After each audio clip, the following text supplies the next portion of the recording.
So my name is Inye Wokoma. I am Seattle-based visual artist, filmmaker, photographer, and community organizer. Today I came down to take a look for the first time, seeing the actual pieces for the Jacob Lord's American Struggle exhibit. So I was invited by Seattle Art Museum to participate in an advisory group. Prior to that invitation, I had no idea that such a process, I didn't know that there was a process of engaging community in sort of, framing and thinking about the contextualization of the work.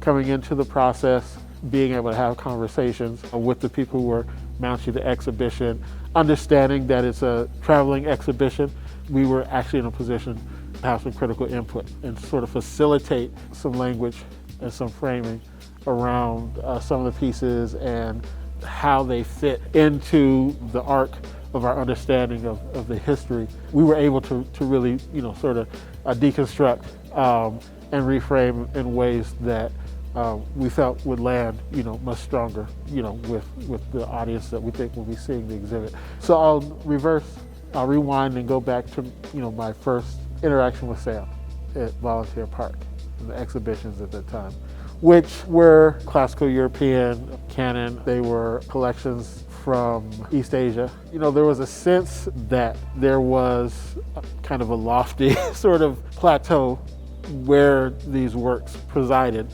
and that one could kind of only look up at them. There was a sense of remove, from my current, lived experience. A lot of that has to do with, for me, the degree of power and authority that exhibition text has, that by the time you're presented with it, you almost digest it as a dictate. It's almost something that's set in tone. It's a framing, it's an understanding that's set in tone.